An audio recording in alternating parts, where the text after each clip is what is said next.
بسم اللہ الرحمن الرحیم۔ مہدی منتظر علیہ السلام، قیام عدل اور غلبہ اسلام کی امید۔ زمانہ غیبت میں ہماری ذمہ داری۔ امام زمانہ علیہ السلام کی غیبت کی بات کرتے ہوئے ہمیں اپنی ذمہ داریوں اور کردار کا بھی جائزہ لینا چاہیے۔ ہم اس بات کے قائل ہیں کہ امام زمانہ علیہ السلام ایک غیبی مشن رکھتے ہیں۔ وہ ظہور کریں گے تاکہ خالص اور واضح اسلام کو، ایسے اسلام کو جس میں کسی قسم کا ابہام نہیں ہوگا اور جس میں فرقہ وارانہ اختلافات اور ایک سے زیادہ اجتہادات کی گنجائش نہیں ہوگی، ہمارے سامنے پیش کریں گے۔ یہاں تک کہ بعض احادیث کے مطابق لوگ سمجھیں گے کہ وہ ایک نیا دین لے کر آئے ہیں، جبکہ قرآن کریم نے زور دے کر یہ بات کہی ہے کہ رسول خدا صلی اللہ علیہ وآلہ وسلم کے بعد کوئی نیا دین نہیں آئے گا۔ اليوم اکملت لکم دینکم واتممت علیکم نعمتی ورضیت لکم الاسلام دینا۔ آج کے دن میں نے تمہارے لیے دین کو کامل کر دیا ہے اور اپنی نعمتوں کو تمام کر دیا ہے اور تمہارے لیے دین اسلام کو پسندیدہ بنا دیا ہے۔ سورہ مائدہ آیت نمبر 4۔ اور حدیث میں آیا ہے کہ حلال محمد تا قیام قیامت حلال ہے اور حرام محمد تا قیام قیامت حرام ہے۔ لہذا کوئی اس بات پر قادر نہیں کہ دین میں کوئی تبدیلی یا تغیر پیدا کرے، لیکن لوگوں کا اسلام سے دور ہو جانا اور اجتہادات میں اختلاف جس نے اسلام کے بہت سے امتیازات کو برباد کر دیا ہے، اس بات کا تقاضا کرتا ہے کہ امام معصوم علیہ السلام کی مانند ایک فرد ہو جو معاملات کو ان کی صحیح جگہ پر لائے۔ کیونکہ جب ہم ایک مسئلے میں دو یا اس سے زیادہ نظریات دیکھتے ہیں تو یہ بات ممکن نہیں رہتی کہ ہم یہ فیصلہ صادر کریں کہ یہ سب کے سب اسلام کے مطابق ہے، جبکہ ممکن ہے ان میں سے کوئی ایک یا بعض اسلام کے مطابق ہوں اور بقیہ کا اسلام سے کوئی تعلق نہ ہو، کیونکہ اسلام کی حقیقت ایک ہی ہے۔ لہٰذا جب لوگ ایک طویل مدت تک مختلف اسلامی مذاہب اور مجتہدین کے ساتھ زندگی گزاریں گے تو اصل اسلام کے روشن اور صاف ستھری صورت بھلا بیٹھیں گے۔ اسی بنا پر امام مہدی علیہ السلام کے ظہور کے موقع پر لوگ خیال کریں گے کہ انہیں نظر آنے والی چیز ایک نیا دین ہے۔ اگر عجیب محسوس ہونے کی وجہ سے ہمارے لیے یہ تعبیر قابل قبول نہ ہو تو ایک اور مثال عرض کرتے ہیں۔ آج کل ہی دیکھ لیجئے کہ جب لوگ فقہا کے درمیان مشہور فتاوی میں ایک نامانوس فتویٰ دیکھتے ہیں تو کہتے ہیں کہ یہ جدید فقہ ہے، حالانکہ وہ جدید فقہ نہیں ہوتی بلکہ فقہ کا صرف ایک جدید فہم ہوتا ہے۔ ایسی جدید فقہ ایجاد کرنا جو عہد رسالت میں نہیں تھی اور عہد رسالت میں موجود جدید فقہ پر ایک نیا فہم پیش کرنا، دو مختلف باتیں ہیں۔ ایک سوال باقی رہتا ہے اور وہ یہ کہ زمانہ غیبت میں ہماری ذمہ داری اور فریضہ کیا ہے؟ امام علیہ السلام نے ایک راوی کے سوالات کے جواب دیتے ہوئے ہمارے لیے ایک ایسے راستے کی نشاندہی کی ہے جو ہمیں اختیار کرنا چاہیے۔ آپ نے اپنے 4 نوابین کے دور میں اپنے پیروکاروں کو سمجھایا کہ غیبت صغریٰ کا دور ختم ہونے کو ہے، جس کے دوران لوگ ان 4 نائبین کے توسط سے بالواسطہ امام زمانہ علیہ السلام سے رابطہ کرتے تھے، اور غیبت کبریٰ کا آغاز ہونے والا ہے۔ لہٰذا امام علیہ السلام نے سوال کرنے والے شخص کو جواب دیتے ہوئے فرمایا، ایسے حوادث جن کے احکام و قوانین سے ہمیں آشنا ہونا چاہیے، اس کے بارے میں ایسے لوگوں سے رجوع کرو جو ہماری احادیث جمع کرتے ہیں، انہیں نظم و ترتیب دیتے ہیں اور انہیں سمجھتے ہیں۔ یہ تم پر میری حجت ہے تاکہ تم سرگردانی کا شکار نہ ہو، اور میں ان پر خدا کی حجت ہوں۔ اس بنیاد پر زمانہ غیبت میں ہماری ذمہ داری یہ ہے کہ وہ علماء جو اسلام کا علم رکھتے ہیں، متقی و پرہیزگار ہیں، وہ خدا اور اس کے رسول سے مخلص ہیں، جو ظالم حکام سے تعلق نہیں رکھتے، جو کسی ظالم طاقت کے زیر اثر نہیں، اور جو سیاسی، اجتماعی اور اقتصادی گمراہی کا شکار نہیں، ہم ان سے رجوع کریں۔ رسول اللہ صلی اللہ علیہ وآلہ وسلم کی اس حدیث کا مضمون بھی یہی ہے، جس میں حضرت صلی اللہ علیہ وآلہ وسلم نے فرمایا ہے کہ علماء امانت داران رسل ہیں جب تک وہ دنیا میں ملوث نہ ہوں۔ پوچھا گیا، اے اللہ کے رسول، دنیا میں ملوث ہونے کے کیا معنی ہیں؟ فرمایا، بادشاہ کی اتباع۔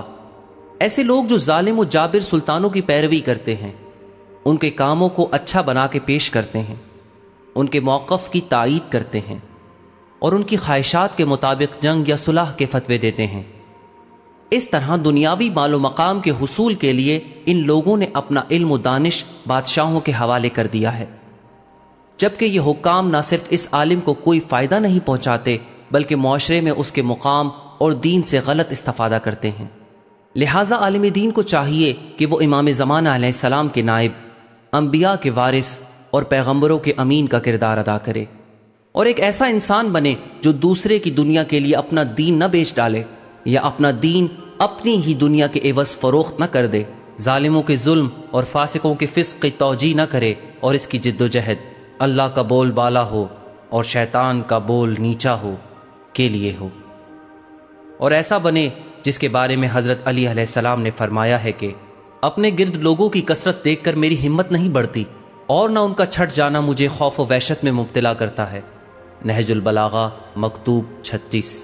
کمزور میری نظر میں طاقتور ہے جب تک میں اس کا حق نہ دلوا دوں، اور طاقتور میری نظر میں کمزور ہے جب تک اس سے دوسرے کا حق نہ دلوا دوں۔ نہج البلاغہ خطبہ 37۔ عالم کو چاہیے کہ اپنے تمام معاملات میں حق اور عدل پر عمل کرے، ضعیف اور کمزور افراد کا مددگار بنے، ان کے ساتھ زندگی بسر کرے، ان کے ساتھ لطف اور شفقت پر مبنی طرز عمل اختیار کرے، انہیں واعظ و نصیحت کرے، انہیں تعلیم دے، ان کی وفاداری اور دینداری کی قدر کرے، کیونکہ خداوند عالم نے پیغمبر اسلام صلی اللہ علیہ وآلہ وسلم کو خطاب کرتے ہوئے فرمایا ہے کہ اور اپنے نفس کو ان لوگوں کے ساتھ صبر پر آمادہ کرو جو صبح و شام اپنے پروردگار کو پکارتے ہیں اور اسی کی مرضی کے طلبگار ہیں، اور خبردار تمہاری نگاہیں ان کی طرف سے پھر نہ جائیں کہ زندگانی دنیا کی زینت کے طلبگار بن جاؤ، اور ہرگز اس کی اطاعت نہ کرنا جس کے قلب کو ہم نے اپنی یاد سے محروم کر دیا ہے اور وہ اپنی خواہشات کا پیرو ہے اور اس کا کام سراسر زیادتی کرنا ہے۔ سورہ کہف آیت نمبر 28۔ ضروری ہے کہ عالم کا دل ہر حالت میں تمام انسانوں کے لیے کھلا ہوا ہو، وہ تمام انسانوں سے محبت کرتا ہو، مومنین سے عشق رکھتا ہو تاکہ راہ ایمان میں اس کا ساتھی و مددگار ہو، غیر مومن انسانوں سے بھی محبت کرے تاکہ راہ ایمان کی جانب ان کی رہنمائی کر سکے، اور اپنے دل میں ذرہ برابر کینہ و عداوت نہ رکھے، بالکل حضرت محمد مصطفیٰ صلی اللہ علیہ وآلہ وسلم کی طرح، جن کا دل تمام انسانوں کے لیے دھڑکتا تھا اور جو تمام انسانوں کے ساتھ مہربانی اور شفقت سے پیش آتے تھے۔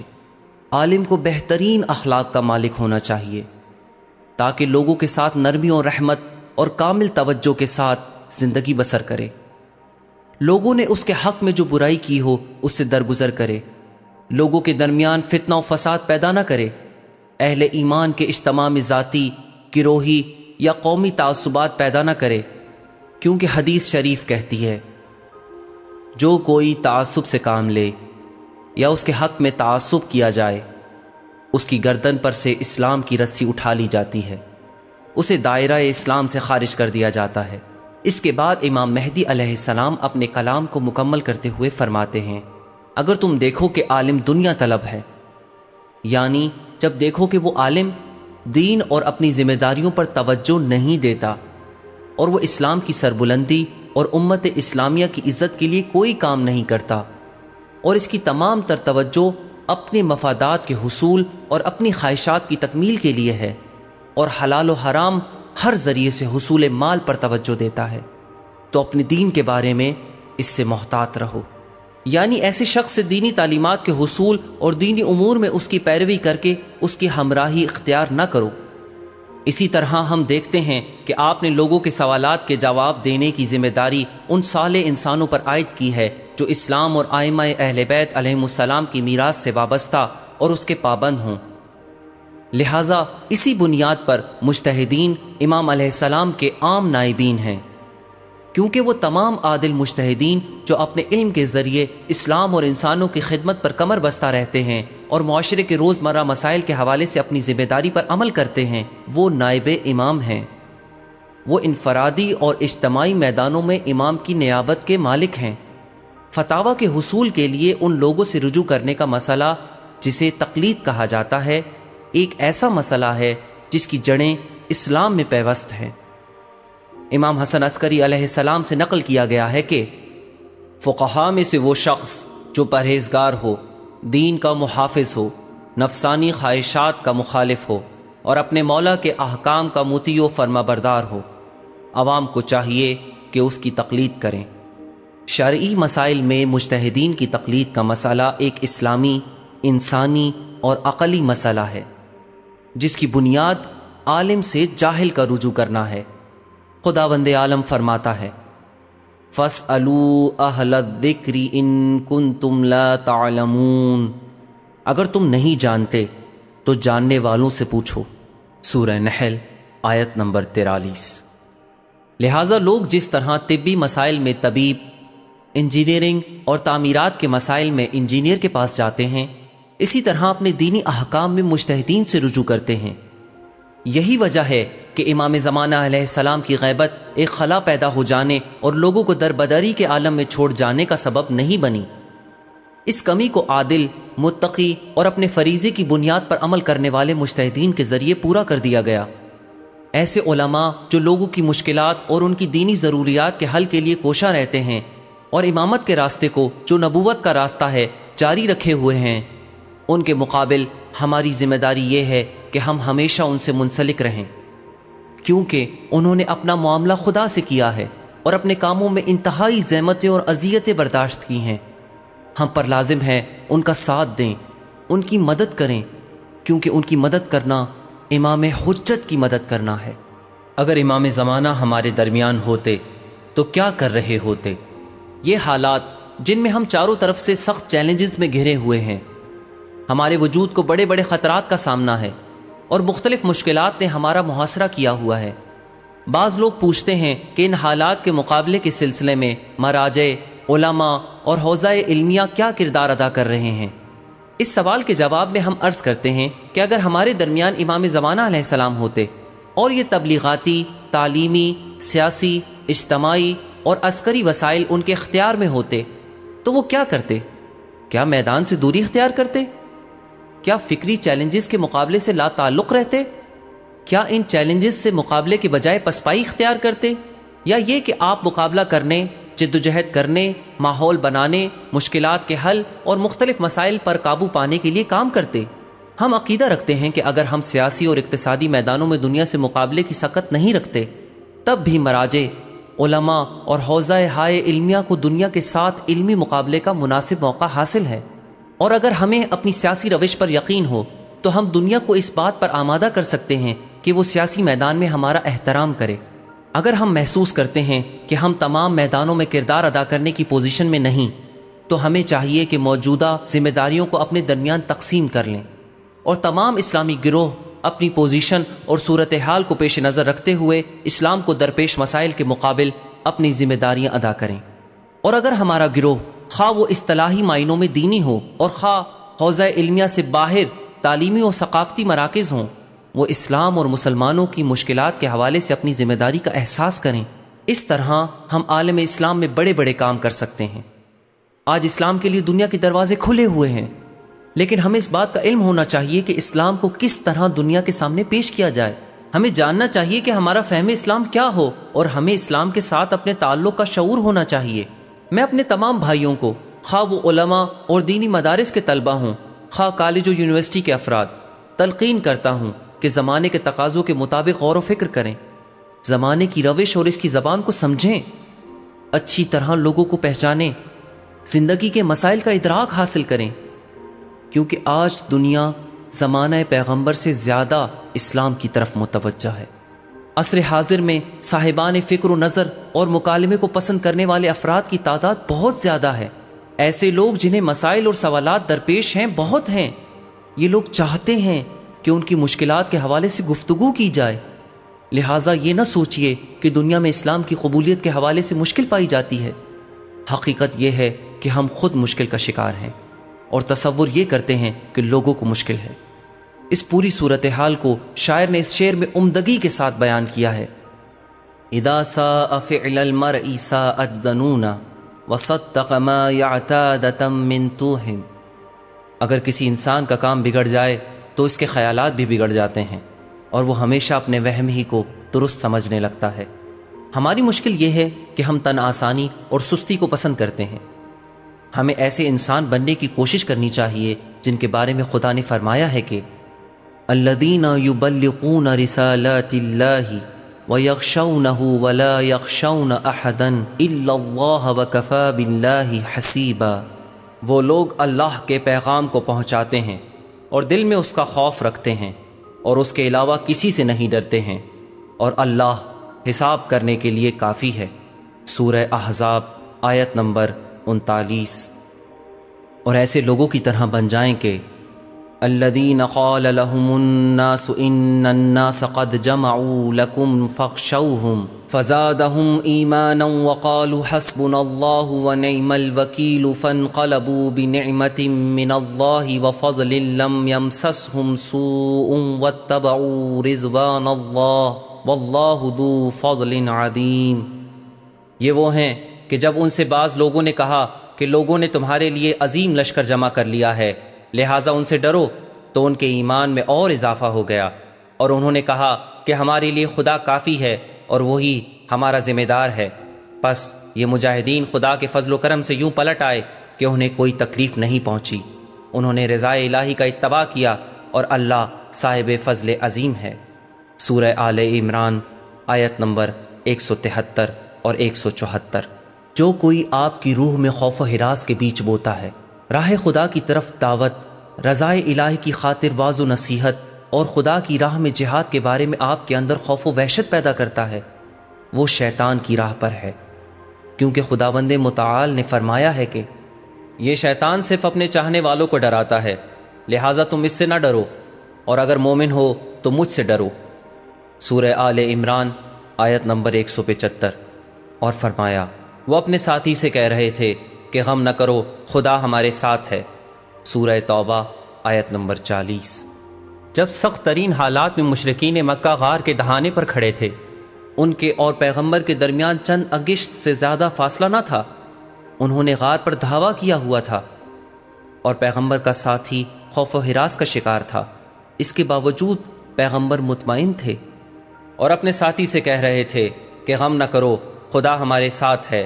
پھر خدا نے اپنی طرف سے اپنے پیغمبر پر سکون نازل کر دیا اور ان کی تائید ان لشکروں سے کر دی جنہیں تم نہ دیکھ سکے، اور اللہ ہی نے کفار کے کلمے کو پست بنا دیا ہے، اور اللہ کا کلمہ در حقیقت بہت بلند ہے۔ سورہ توبہ آیت نمبر 40۔ ہمارے یہاں جتنا اعتماد بڑی طاقتوں پر کیا جاتا ہے، اس سے کہیں زیادہ اعتماد ہمیں خداوند تبارک و تعالی کی ذات پر ہونا چاہیے، کیونکہ بعض جماعتیں یا ممالک کہتے ہیں کہ جب تک امریکہ، برطانیہ اور فرانس ہمارے ساتھ ہے، کوئی ہمارے مقابلے پر نہیں آ سکتا، لیکن ہم کہتے ہیں کہ حسبنا اللہ و نعم الوکیل، ہمارے لیے خدا کافی ہے اور وہی ہمارا ذمہ دار ہے۔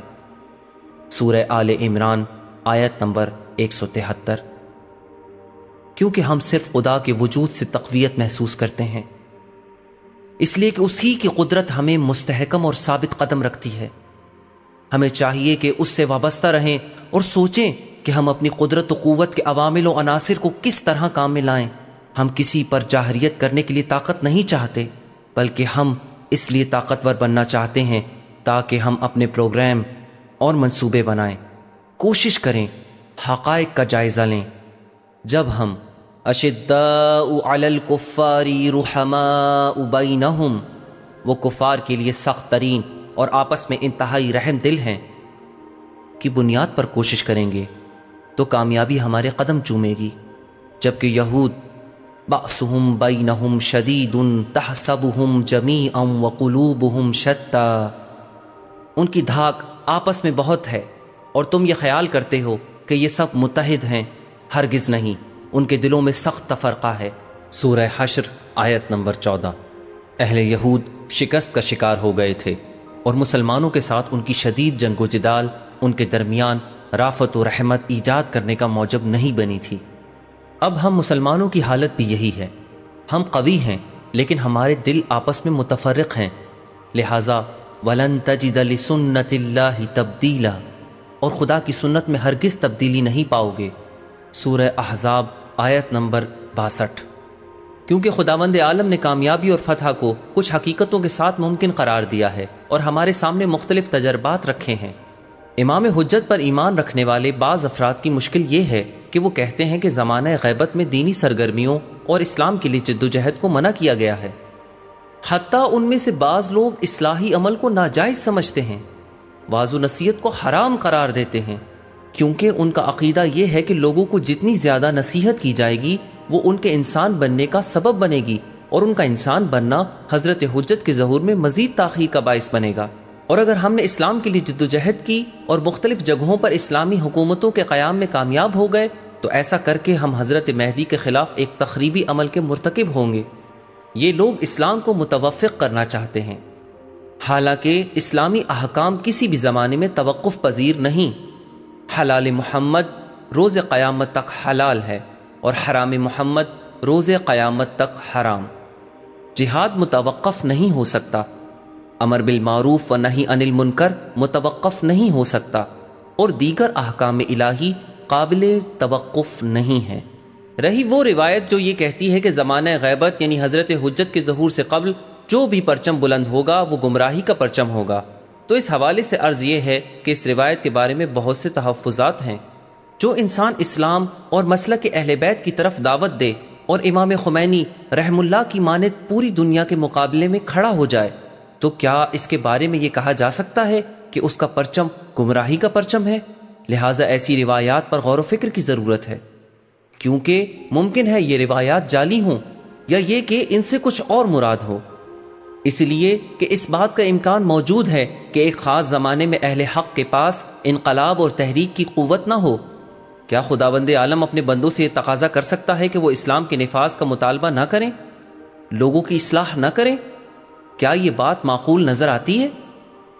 خداوند عالم نے ہمیں عقل دی ہے، ہمیں قرآن کریم عنایت فرمایا ہے اور ہمیں حکم دیا ہے کہ صحیح سنت نبوی اور میراث اہل بیت علیہم السلام کی پیروی کریں۔ لہٰذا یہ بات درست نہیں کہ ہم صرف اس قسم کی کچھ روایات کی وجہ سے تمام چیزوں کو روک دیں۔ کیا ہم ان سب باتوں کے ہوتے ہوئے اسلام اور اپنی تحریک کو متوقف کر دیں اور انقلاب اور تبدیلی کے سلسلے میں اپنے تمام ارمانوں، آرزوؤں، مقاصد اور پروگراموں سے اس امید پر دستبردار ہو جائیں کہ ایک دن امام آ کر اس دنیا کو بدل ڈالیں گے؟ قرآن کریم اس قسم کے عقیدے کو قبول نہیں کرتا، کیونکہ خداوند عالم نے اپنی جانب دعوت کو کسی خاص زمانے سے وابستہ نہیں کیا ہے، امر بالمعروف و نہی عن المنکر کو کسی خاص زمانے میں منحصر قرار نہیں دیا ہے، اور جہاد کے لیے کسی خاص دور کا تعین نہیں کیا ہے۔ اسلام کے لیے جد و جہد ایک امانت کی طرح ان کے کاندھوں پر عائد ہوتی ہے، وہ اسلام جو خدا اور اس کے رسول کی امانت ہے۔ أَفَإِن مَّاتَ أَوْ قُتِلَ انقلبتم عَلَىٰ أَعْقَابِكُمْ، اگر وہ رسول مر جائیں یا قتل ہو جائیں تو کیا تم الٹے پیروں پلٹ جاؤ گے؟ سورہ آل عمران آیت 144۔ لہٰذا ہمیں چاہیے کہ نسلاً بعد نسل اس راہ کو جاری رکھیں اور اس کی پیروی کریں، اور تمہارے درمیان ایک گروہ ایسا ہونا چاہیے جو لوگوں کو خیر کی دعوت دے، نیکیوں کا حکم دے اور برائیوں سے منع کرے، اور یہی لوگ کامیاب ہیں۔ سورہ آل عمران آیت 104۔ لہٰذا امام مہدی علیہ السلام اپنے زمانے میں اپنا کردار ادا کریں گے، اور اگر ہماری زندگی ہی میں وہ زمانہ آ پہنچے تو ہمیں ان کے ارد گرد ہونا چاہیے تاکہ ہمارا شمار ان کے ساتھیوں اور ان کے لشکر میں ہو۔ لیکن اپنے زمانہ ظہور میں امام مہدی علیہ السلام کا کردار آج ہمارے فریضے کو ختم نہیں کر دیتا، بلکہ ہمیں چاہیے کہ اس خدائی وعدے کو یاد رکھیں اور عالمگیر عدالت اسلامی، جس کی جانب ہم نے اپنی گفتگو کی ابتدا میں اشارہ کیا ہے، کہ نفاذ کی کوشش کریں اور اس وعدہ الہی سے وہ حقیقی فکر حاصل کریں جس کے تحت اسلام اور عدل و انصاف کے لیے جد و جہد ہماری ذمہ داری ہے۔ اگرچہ اسلام کے وسیع پھیلاؤ یا اسلامی عدالت کے عالمی نفاذ کے لحاظ سے آج کے زمانے اور حضرت حجت کے ظہور کے دور میں فرق پایا جاتا ہے، لیکن جزیات کے اعتبار سے مسئلہ ممکن نظر آتا ہے، کیونکہ انسان وہی انسان ہے۔ اس زمانے میں خدا اس کے عقل و قلب کو وسعت دے دے گا، اور اس طرح شاید تمدن کے کمال پر پہنچے، علم و دانش کے انقلاب اور فکری و معنوی میدانوں میں معرفت کی وسعت کی وجہ سے انسان اس مقام پر پہنچ جائے کہ بغیر کسی معمولی سے ابہام اور شک و شبہے کے حقیقت کا مشاہدہ کر سکے اور انسان میں تشخیص اور تمیز کی قوت بڑھ جائے۔ البتہ ضروری نہیں ہے کہ تمام ہی لوگ اس طرح کے ہو جائیں، لیکن ہمیں اس طرف سے مطمئن رہنا چاہیے کہ اس دور میں ہمہ جانبہ کامیابی کے نتیجے میں لوگوں کی ایک عظیم اکثریت علم، معرفت اور عقل کے ایسے درجے پر پہنچ جائے گی کہ حقائق اس کے سامنے واضح ہوں گے۔ اگر آج کا انسان ہمیں حقیقت سے شناسائی کی اس عظیم منزل پر پہنچا ہوا نظر نہیں آتا تو اس کی وجہ یہ ہے کہ مختلف ثقافتی، سیاسی، اجتماعی اور فطری رکاوٹوں نے حقیقت کو اس سے پوشیدہ رکھا ہوا ہے۔ آج کے انسان کی عقل معرفت کے حصول کے لیے کچھ ہی راستے جانتی ہے، اور اگر انسان کے لیے معرفت و شناخت کے حصول کے راستے کامل ہو جائیں اور وہ معرفت تک دسترس حاصل کر سکے اور اس کی جانب قدم بڑھا سکے تو اس بات کا امکان ہے کہ وہ کسی ایک خطے، ایک گروہ یا ایک مرکز میں اسلام کا نفاذ کر سکے۔ رسول کریم صلی اللہ علیہ وآلہ وسلم کا تجربہ ہمارے سامنے ہے۔ آپ نے اپنی انسانی پہلو سے دعوت کا کام کیا اور غیبی راستوں سے نہیں بلکہ اپنی بشری قدرت کے ساتھ اس سلسلے میں جدوجہد کی۔ ہر چند بعض مواقع پر جبکہ رسالت خطرے میں تھی، جیسے جنگ بدر کے موقع پر، خدا کی غیبی امداد پیغمبر صلی اللہ علیہ وآلہ وسلم کے شامل حال تھی۔ باوجود یہ کہ پیغمبر اپنی بشری توانائی کے ذریعے اپنے تجربے کو پائے تکمیل تک نہیں پہنچا سکے اور تمام دنیا کو مسلمان نہ کر سکے، لیکن آپ دنیا کو اسلام سے روشناس کرانے میں ضرور کامیاب رہے۔ یہی وجہ ہے کہ خداوند متعال فرماتا ہے، لَقَدْ كَانَ لَكُمْ فِي رَسُولِ اللَّهِ أُسْوَةٌ حَسَنَةٌ، تمہارے لیے رسول کی زندگی میں بہترین نمونہ عمل ہے۔ سورہ احزاب آیت نمبر 21۔ کیونکہ پیغمبر اسلام صلی اللہ علیہ وآلہ وسلم نے انسانی ذرائع سے کام لے کر دعوت کا آغاز کیا۔ جو مادی وسائل ان کے اختیار میں تھے، جو سب کے سب حتیٰ ان سے بھی زیادہ ہمارے پاس موجود ہیں، ان کے ہمراہ بھرپور جد و جہد کی۔